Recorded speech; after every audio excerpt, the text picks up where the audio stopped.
Welcome to the next episode of the Leadership Lab, where I'm absolutely delighted to be joined by Melanie Woodin, 17th President of the University of Toronto, internationally renowned neuroscientist, and the first woman in the almost 200-year history of the University of Toronto to be leading it. Welcome, Melanie. Thank you. It's wonderful to be here with you. Oh, we're so excited to have this opportunity to talk to you about your leadership career. But we often say to our scholars that leadership is a journey, not a destination. Can you share a little bit about where it all began for you? Yeah, I'd be delighted to. I've been thinking about that a lot, over the course of the last year since I was appointed and began this appointment. And, I think like for most people, leadership really begins in an informal way. And I think one of the reflections I've had is that it probably really started shortly after I began my faculty position here at the University of Toronto. Like many people, you begin in your department, you start to engage in the various activities that happen, and naturally, you start to think about ways that you might do something differently. In my case, we had a weekly departmental seminar series called PhysioFest, Physiology Fest. And like most academic department series, a speaker comes in and delivers an academic lecture. And I had the observation that we didn't have all the members of our physiology group attending, and it wasn't particularly interactive. And I thought about the opportunities that we could really, the opportunity to really improve that for students.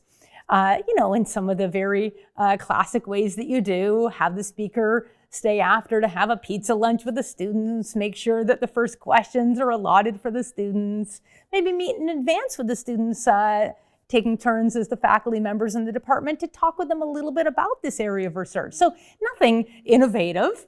And so I, after going to this for a few weeks, took it upon myself to gather the other faculty members together to suggest that maybe we would all join in and add a little bit to this opportunity for the students.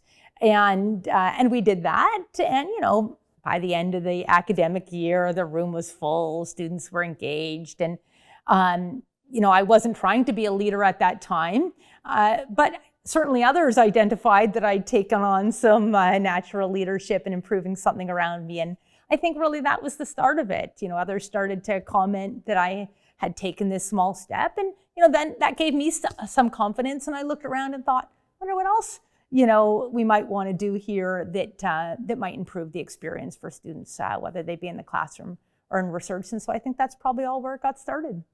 And at what point did you think, okay, I will move on from being a researcher and I'm primarily an academic to thinking about maybe being a leader of the institution? Sure. So it's a different angle. Yeah, well, the first transition from research to academic, certainly the transition happens, in my case, from postdoctoral fellowship to the first faculty position. And I think actually through much of my PhD, when I was thinking about the opportunity and the possibility of being an academic, I didn't yet have the confidence. I thought, I don't know that I could ever generate the hypothesis that would lead to the next discovery. And I doubted myself. And look, you're still on a learning journey. That's understandable. But then it was during my postdoc when I'd be, going to the weekly lab meeting and we'd be putting forth and debating hypotheses and thinking about the next big questions in the field or the research plans to solve them. And I remember a few times, the principal investigator, our lab was an exceptionally renowned neuroscientist, would, end up weighing in on his position about how to go forward. And I would think in my mind, I think I might do it differently. And that was, I think, a good realization. He was probably right. We probably should have done it his way. But the fact that I was starting to have confidence in my own ideas and thoughts about how to lead forward in my research discipline, that gave me the confidence to think, I think I'm ready to do this on my own and to lead my own research lab. So that was, I think, an important transition point. And, went out in the job market and ended up here at the University of Toronto, the place I had done my undergraduate work. And so it was really a coming home for me. And then, when I had been here a number of years and started with that informal leadership, and then you're given a little bit of formal leadership roles in your department, and that, began to escalate. And then the big transition for me from my role purely as an academic and making an intentional choice to leadership really, of course, came when I was offered the position of Dean as the Faculty of Arts and Science. You know, as you'll know, the University of Toronto is very large, and our largest faculty is Arts and Science. We have 35,000 students between our undergraduate and graduate population. Only in the arts and science? That's right, yeah. Wow. 30,000 undergraduates, 5,000 graduate students, 1,000 faculty members. So if you're contemplating taking on that role, you know you're not doing that from the side of your desk. And that if you're going to commit to such a role, you are committing to putting the faculty, you know, all of those students and then the faculty members ahead of your own research program. And so that was a decision point. And where I really leaned in on making the decision was in thinking about impact. Thought about the impact that I was having in my own research program, and I know that that was meaningful in my field. And I was, as many academics are, sort of in a competition with some other scholars around the world to make the next discovery in our field. And I know I was pushing that field forward, but I also knew that if I wasn't part of it, that would actually continue, right? That those discoveries would still be made, maybe not the exact same ones at the same time, but it would still move forward. So I thought then about the opportunity for impact and leadership across the entire faculty, right? I said 1,000 faculty members, all with their own research programs.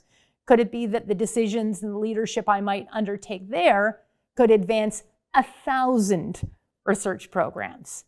And then I thought about the 35,000 students, the leadership that I might have that might improve or further advance their experience inside and outside of the classroom.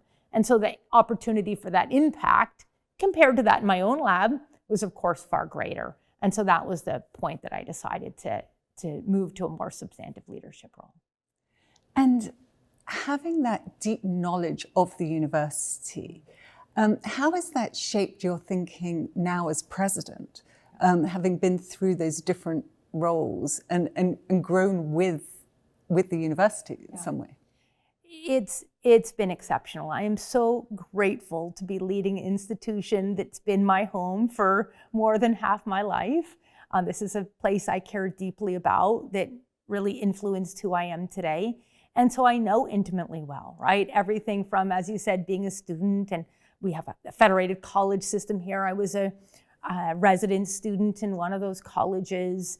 You know, like you do as an undergraduate student, I participated in so many clubs and met students from across the university. All of the accumulation of those experiences have allowed me to not just understand the organizational structure and the operational structure. Yes, that's valuable, but to really truly understand that the values that this university holds dear, fundamentally what it's about, its role in the city and in our country, has been exceptional to leading the university. And I think really important at this time, you know, in your introduction, you said in our nearly 200-year history.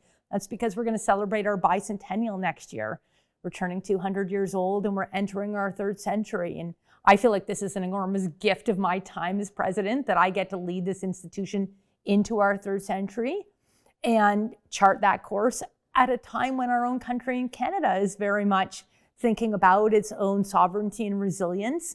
And in my view, University of Toronto is Canada's flagship university. So being able to lead at this really critical time for our university and having that deep experience from so many years has been exceptional. And it's a really important time for universities globally. That's right. Isn't it? With universities somewhat under attack in terms of the value that they bring. And certainly in the US, that's right, really being challenged by the political climate.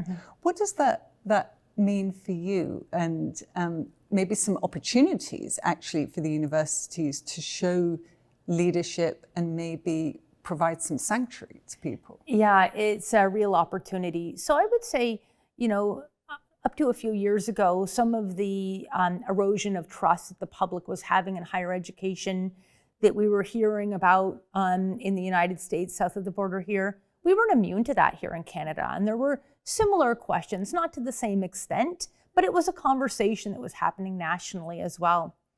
As many of our peer institutions in the US really did come under attack over the course of the last year and a bit more, we've seen a shift here in Canada, because I think Canadians have realized that the institutions that we hold dear, in fact, if we do highly value them, we need to respect them and we need to invest in them.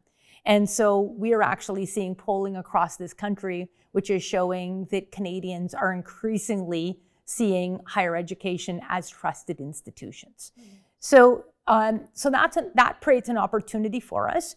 And the opportunity also comes from, of course, our deep commitment at this university to academic freedom and to freedom of speech across this country and freedom of expression, that we have doubled down, I would say, on our commitment to those and our commitment here at the University of Toronto to inclusive excellence.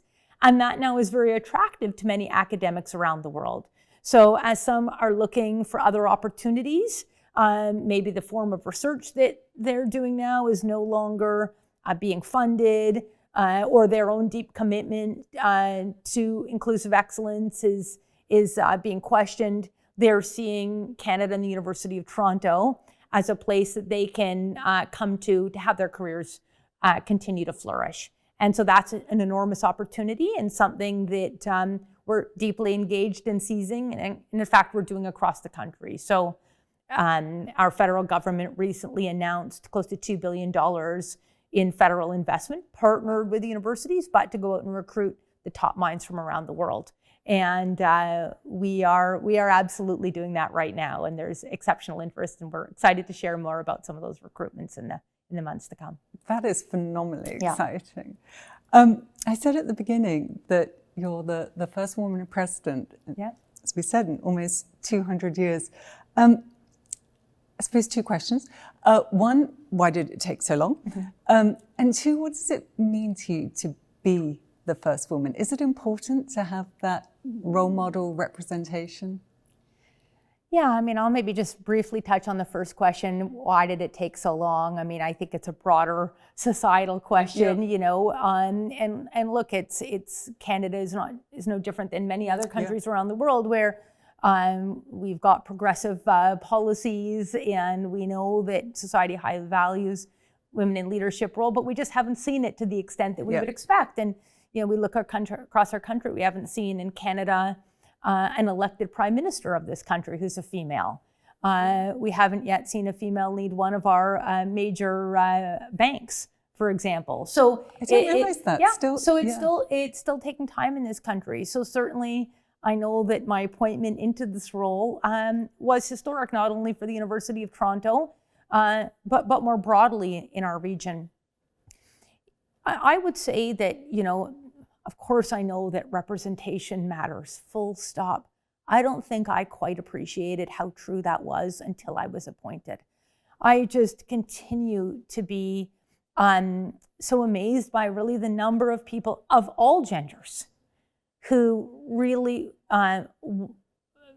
express how pleased they are that I'm in the role and how much that means to them, again, regardless of their gender, and why it inspires them in so many ways. And so increasingly, I'm leaning into that and taking opportunities to talk about why representation matters, the impacts that it's had on my own career, and finding the opportunities to really have that same impact on others. Yeah, only, I think, 30% of presidents of top universities are women. Yeah. I think there was a bit more progress in the US that maybe has stumbled a bit. Do you think that we should be hopeful and that the arc of history might run long, but we'll get there? I am absolutely hopeful. And in fact, we've seen real changes here in the province in Ontario and across Canada. So when I am meeting with my peers, whether in this province or across the country, we are very close to gender parity. So, and certainly within the university, we are as well. Half of our deans, I think actually slightly more than half of our deans are female.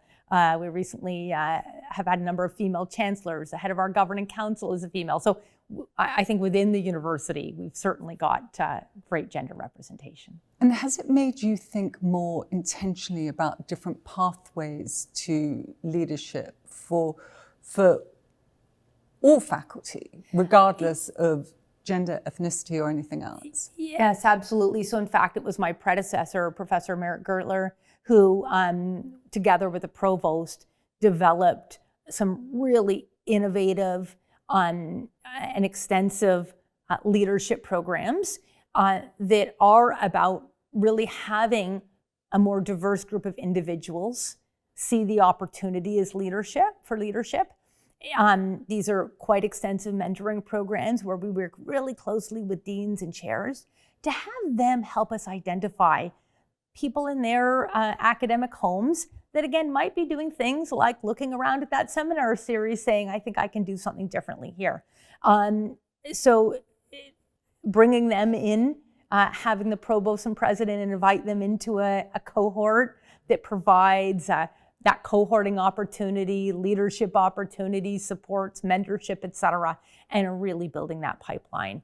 And there's just huge enthusiasm and excitement to be part of it. And so while it was brought on by my predecessor, I'm actually absolutely doing all I can to support it and actually to learn from it, right? With all great new programs, you've got a great opportunity to study its impact and to gain feedback from the participants, to do academic study of it and compare it to the literature, take academic literature and put it into practice here. So we're continually evolving these opportunities. You became dean, I think, in 2019? That's right. Was it? So right before COVID chaos, lockdown, and so on. That was quite a challenging way to start. It sure was. What for you were the biggest obstacles you had to face or leadership challenges, and how did you get through them? Yeah, I mean, I think the biggest one that I realized quite quickly, so when I had been appointed dean, a number of people shared with me that leadership can be really lonely. And while I had read that before, I really didn't understand what it meant. Really I thought, how could that be actually? You seem to be so deeply engaged with so many all the time. And of course, what I did understand theoretically that we're saying, but I hadn't experienced, is it's lonely because when you've got the weight of very challenging decisions to be made, even though you've got a leadership team, that can be outstanding, ultimately those decisions come down to you. And, in particular at the start of COVID, this was a really challenging time.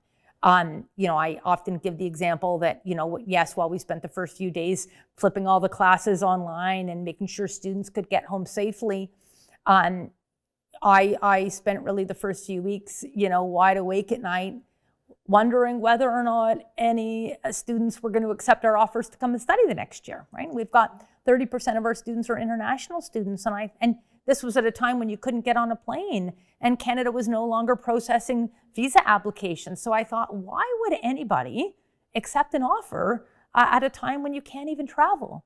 And the impact of this, and what was really worrying me, was of course our budget, right? As for all universities, a large part of your budget comes from student tuition. So if students weren't going to come to university, we were going to have a pretty acute budgetary pressure.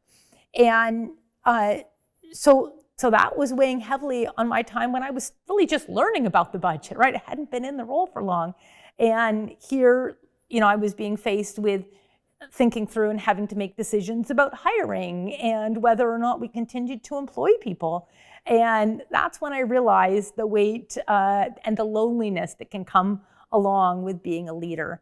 And, and sometimes I'm grateful that happened early because a few weeks of not being able to sleep and not taking care of myself, I thought, wait a minute, I love this job and I want to continue in academic leadership and I need to succeed in this job for my term of 5 years. And I'm only going to be able to do that if I take care of myself.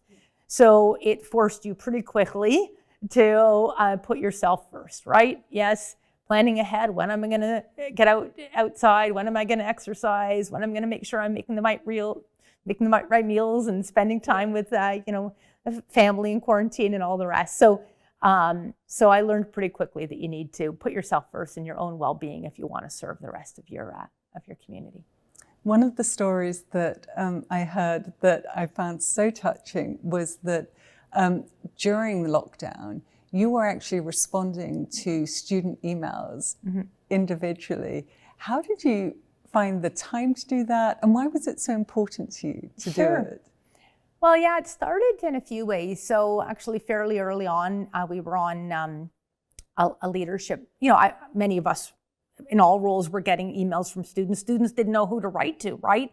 And students were so concerned about so many things, right? Some of them were stuck in other countries in transit trying to get home.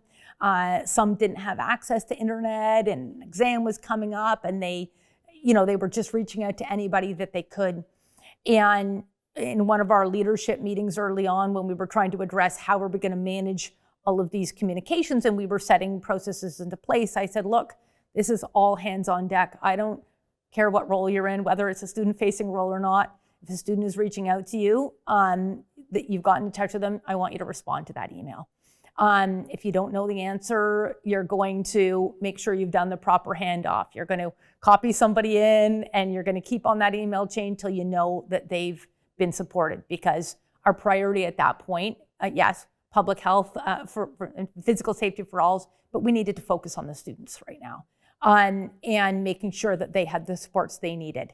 So, because I had said that, that's how I also felt, right? If students were writing to me, I was going to respond to them. And I actually found when I started to do that, often it was at the end of the day, I'd gotten my own kids to bed, and, was trying to do some, dig out somewhat of the email inbox. But I quickly found it was really cathartic for me. Students were writing back to me saying, thank you so much, right? Even if it was just, look, I'm connecting you to so-and-so, they're going to get back to you tomorrow. Don't worry, we're going to support you. How much they appreciated the response made me really emotional. And then I thought, okay, well, I'm responding to each one of these students individually. That's not sustainable with 35,000 students. And I started to hear really the emotion coming through from our students. So I sat down one night and I decided, okay, I'm going to write an email to all of the students. And I think it was good that I sat down at the end of a long day and was feeling a bit reflective and maybe a bit vulnerable. And I didn't craft the email together with a broad communications team, although I was smart enough to have a couple other people read it before it went out to 35,000 people. And the response to that email was incredible, because I think people did feel that it was genuine as it was, and they started to share back words of encouragement to me. And so then I thought the next day, okay, well, I'm going to share how much this meant to me. This then started a daily email. At one point, a student had written and said, I was feeling really down, and now I each day look to see if I'm going to get an email from Melanie. And I thought, okay, well then, you know what, I'm going to write to you each day until we get to the end of this term. And it was great because people also needed information. So it was a great avenue for information. And some of them were a little bit more lighthearted in the emails. Some of them, were at times when things were feeling a bit more bleak. And I think the students and I, during that time, we just fed off of each other, right? I was gaining so much inspiration and energy from them, and they were feeling grateful for it as well. And that was really formative in my leadership, because it really showed me that I think for me, I'm at my best in being a leader when I'm deeply connected with the community. And so I've continued that through my leadership in a variety of ways. Can you share some of those ways? Because I think that connectedness is what makes you such an authentic and powerful leader and an inspiration to others. And it's not always how people see leadership. Right? Sometimes they see leaders as people who are a bit aloof or on a pedestal and actually lose touch with the stakeholders whom they're supposed to be serving. Yeah. Well, I mean, just one example would be I just try and prioritize each week attending some event or student club on campus that is not one that would necessarily be recommended by your team, because it doesn't necessarily, have the most number of people or have some VIPs or whatever it might be. And really, often those ways that I engage that are less formal is where I think we have the most engagement. Just last night, I'll give you one example. I went out and joined the University of Toronto's Run Club. This is a student-run club. They meet on Wednesdays and Saturdays. It is an all-inclusive event. Whether you've ever run before or not, come on out and we're going to do this together. They meet at 7 o'clock on the steps of one of our historic buildings. I just showed up last night to join them. We ran our 5 kilometers together. We stayed afterwards. We chatted, and just hearing about, when I get those opportunities to hear in an unscripted way from students, they didn't know I was coming.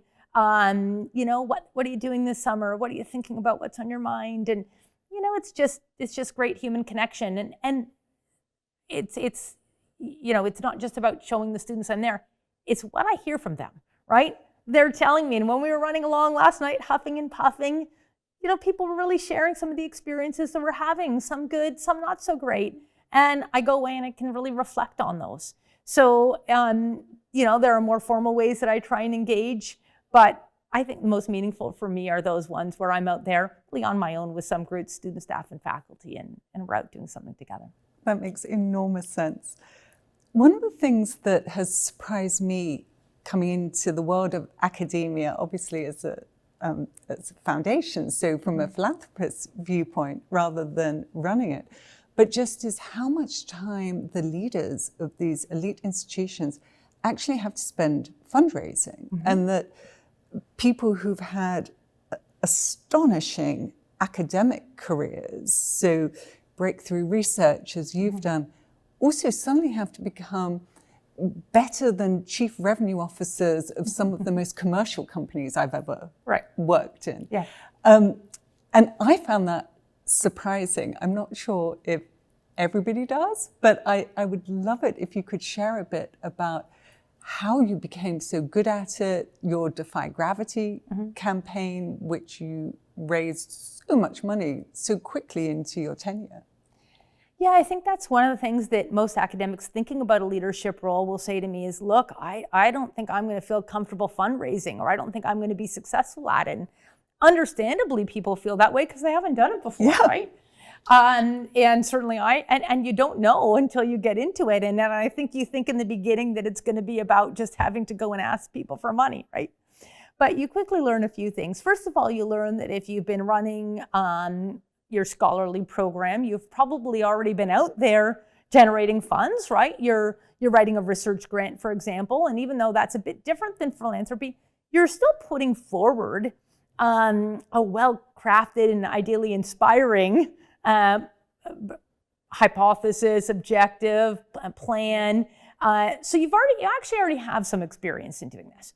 I think the second thing that I've really realized is when we're out trying to inspire others with our mission and the academic priorities that we have, and we're talking to other people about those and asking for their financial support to realize them, we're doing that in a mission-focused way, right? Excellence in teaching and research. And so if it is in a research enterprise, for example, I'm going to be talking about the transformative impact that this research is going to have, for example, to better the health and lives of Canadians. So I'm not actually asking for money for myself, right? And I know that this research is so life-changing. I can shout it from the rooftops. So that's really what you're doing most of the time in philanthropy. You're talking about the impact that giving is going to have to make. And when we now think about students, right, we're often talking about philanthropic support to support students. And what can be more inspiring than that? And one of the things that we talk a lot here about the University of Toronto that I think is something that really differentiates us is what we call access, excellence at scale. Right? So let's start with excellence. We're a top globally ranked university in the world. So you're going to get academic excellence in the classroom here. We have large scale, right? We've got across our 3 campuses 100,000 students. So many students can come to this outstanding academic institution. And here's the real distinguishing feature. We do so with a financial access guarantee to Canadians and permanent residents. So guaranteed. So we enshrined that into a policy in 1998 that no Canadian or permanent resident would be turned away or unable to complete their studies due to financial need. So let's put some numbers around that. Our tuition for undergraduate students in our arts and science programs is about $7,000 Canadian. But because of the significant amount of philanthropic giving that people have given to support students, on average, students pay about $4,000, with many students paying nothing. So you can come to an outstanding globally ranked institution. You're likely to get in if you're a very good student, and you can come here with financial access. That's something to be proud of. Yeah. And one of our most notable alum is Malcolm Gladwell.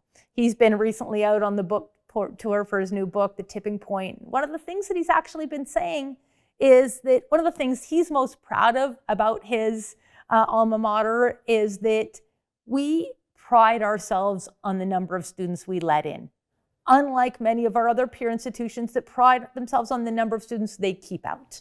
That's right? So true. And it's a different way of thinking about it, right? Yeah. We want to educate the largest number of students we can at excellence in an affordable way.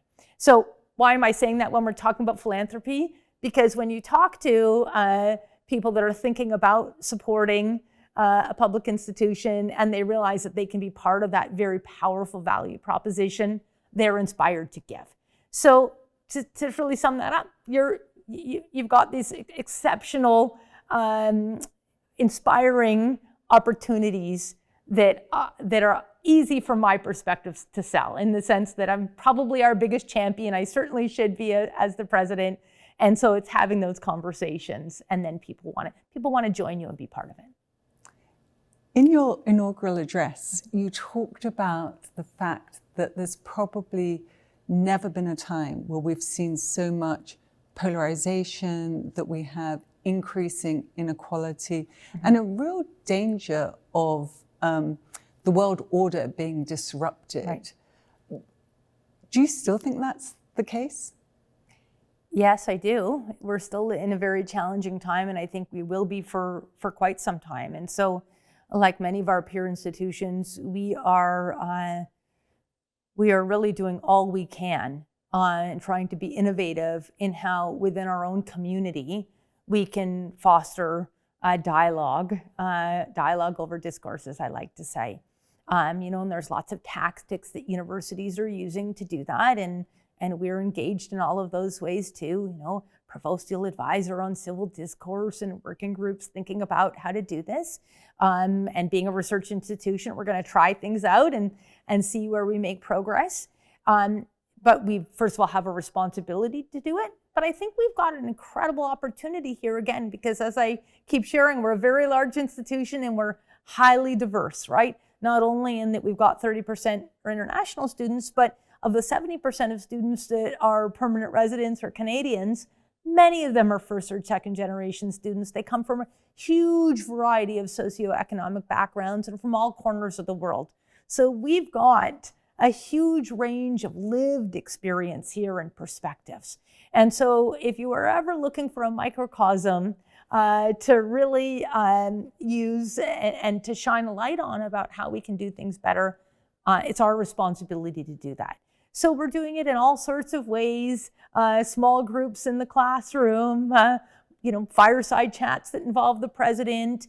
And, I think when we started it, there was a lot of concern about the risks, right? What was going to happen when, and we'll get into cancel culture, and maybe there will be physical altercations, and yeah, those risks are there, and we need to manage those, but we can't shy away from our responsibility about engaging deeply in debate. I often say fundamentally, that's what we're here to do at a university, to engage in debate, and we need to learn how to do that. And so we've leaned into that heavily. We're talking obviously because we have Laidlaw scholars here who are phenomenal. They sure are. And everything we do is about hoping to help develop this next generation of wise thinkers and good leaders who really lead with both impact and integrity. That's right. So absolutely leaning into that ethical leadership concept. I was struck by somebody at a peer university who I met just this week, when I was talking about character and the character traits that enable leaders to hold on to their North Star and not to have moral slide as they reach positions of power and influence. And he said, yeah, the thing is, at universities, I think character education has gone out of fashion, which really shocked me. Because I didn't think that something so important in this current moment should be a trend, right? Or a fad, or something that we only do because it's fashionable. What does that make you think about a university's role in developing not just careers, but character and who someone becomes, not just what?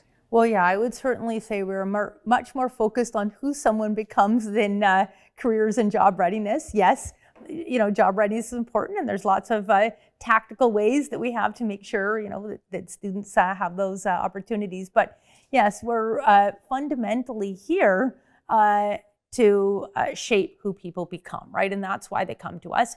And that happens both inside and outside of the classroom. And it really also stems from the university's fundamental values, right? And so that's why it's important for leaders to also lead with those characteristics and traits. And, I'm often sharing, as are my other leader colleagues, why we're making some certain decisions, right? Even those decisions are hard, and we're leaning into the principled reasons such as integrity, sustainability, academic freedom, respect for others that underpin the decisions that we're making as a way to model that, yes, there can be an easier path and there can be a harder path, but the path you take has to be guided by your values and your commitments, right? And I think that's really showing people how character is the most important in your leadership. And your university, of course, is a leader in AI, which really brings some of those questions and the human traits to the fore in terms of how we marry those two things. How would you say that Toronto is really leading the way in thinking on this? Well, as I'm fond of saying, the University of Toronto is not just a history of artificial intelligence for the future. And what I mean by that, of course, is in reference to Nobel laureate Geoffrey Hinton, who made his seminal discoveries right here on the University of Toronto campus, showing that neural networks could really achieve artificial intelligence. But we all know that what Professor Hinton is famous for is not just his pioneering work in artificial intelligence, but his very public pronouncements to the world a couple of years ago, where he shared his fears about the impacts of artificial intelligence on humanity. And I certainly feel strongly, as does the university, that we've got a real responsibility here to be the leader in the responsible adoption of artificial intelligence. It was created here. There's enormous opportunities, but there are enormous risks in so many ways that the listeners will already be aware of.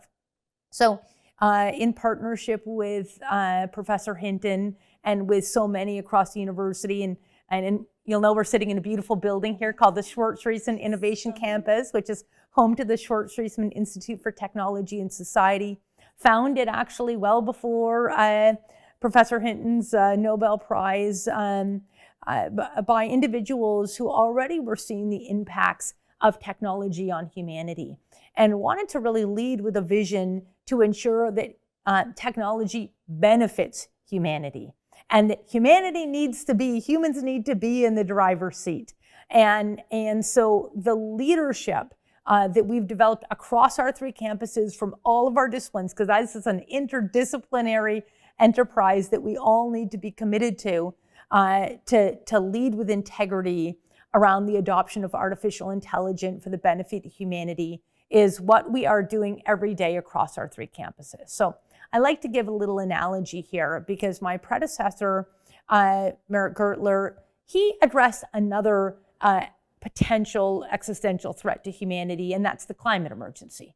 and made the decision a number of years ago that the University of Toronto would transform its operations to become climate positive by 2050. And we're often ranked as one of the top 2 most sustainable universities in the world. And that's coming from a place where we used to be one of the largest carbon emitters in the province, because we've got a lot of historic buildings. So we have already demonstrated that another existential threat to humanity, by putting our own research into practice in a living lab across our campuses, we can really transform and tackle such an emergency. I'm taking the same approach with artificial intelligence. Of course, we're going to adopt the benefits of AI in our teaching and learning enterprise, AI for science and scholarship to rapidly accelerate the next big discoveries, but we want to do so in a way that improves student learning, that advances discoveries, that doesn't displace workers, but elevates the way that they can do those jobs. And there's great interdisciplinary thinking on how to do this and research that's happening. So we are turning our campuses once again into a living lab and putting that research into practice and evaluating it, sharing it widely. There's going to be some things we try that probably won't hit the mark. We'll learn and we'll do something differently. And we want to rapidly disseminate that globally as we go. I think that's fantastic. And I think really inspiring for scholars and people more generally to hear about your optimism for AI, that done the right way, it can be a force for good. How would you sum up your ambition for AI done the right way in terms of for the betterment of society? Yeah, so we think about it across our entire mission, right? So if you think about the primary mission, teach excellence in teaching and research, right? The purpose of teaching is for student learning.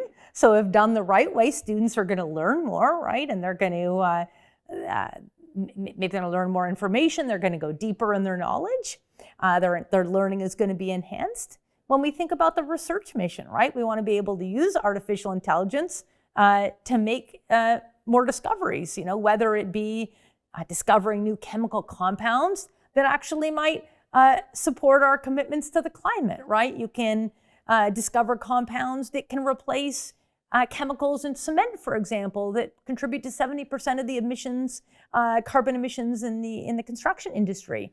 Or you can discover the meaning of new words in Old English. We're currently trying to complete the Old English Dictionary here at the University of Toronto.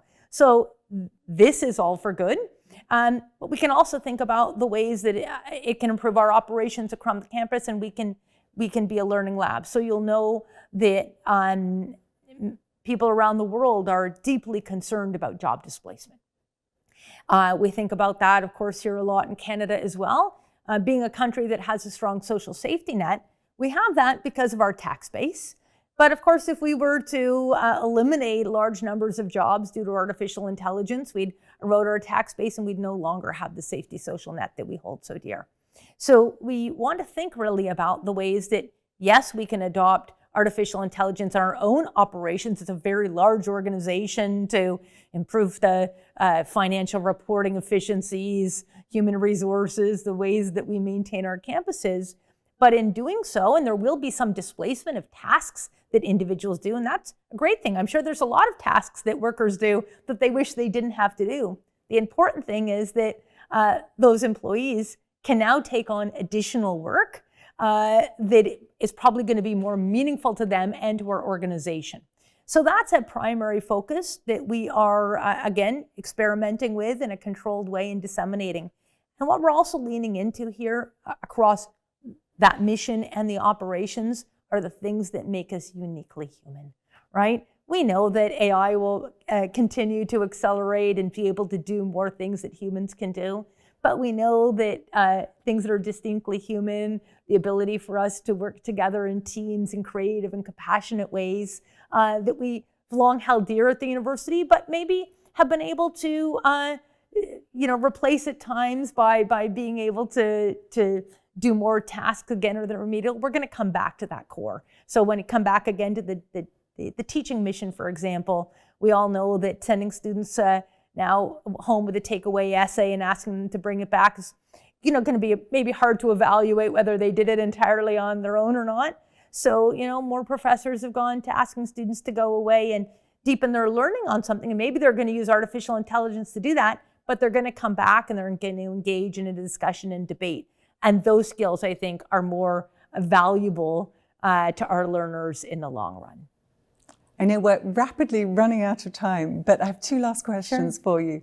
The first is, sometimes I think our students and alumni worry that actually to reach positions of power and influence, you almost have to set aside your morality. And it's those people who show a lack of moral ambition, who are careless about people and the planet, who reach positions of power.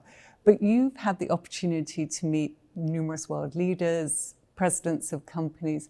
Can you share a couple examples, either named or otherwise, of people who are fundamentally good, who have also been successful in the way that perhaps the world recognizes in terms of position and power? Sure. Well, I mean, I would say that what I'm really looking for when I'm looking for people that lead in this way is people who, and you used the phrase before, have a moral compass that guides them, right? And guides them in every decision. And some of the most sort of influential, informal mentors I've had, that's what I've observed in them, right? When you come to make a decision and you've often got all these perspectives and all this noise around you, and you're trying to find your way through, that it actually can become quite easy in making the decision when you prioritize the values that your institution has committed to, and then actually it flows quite easily. And I would say, I'll give you the example right now. I think many Canadians are feeling, looking at our Prime Minister, regardless of your political affiliations, right? And we're a nonpartisan organization, but many of us in Canada right now are looking at our Prime Minister leading Canada at a time that's uncertain and very much on the global stage, navigating a challenging time, but repeatedly talking about the values that are important to our country and Canadians. And when you lead with that, the decisions that you then need to make, even if they've got risks associated with them, can be understood and accepted.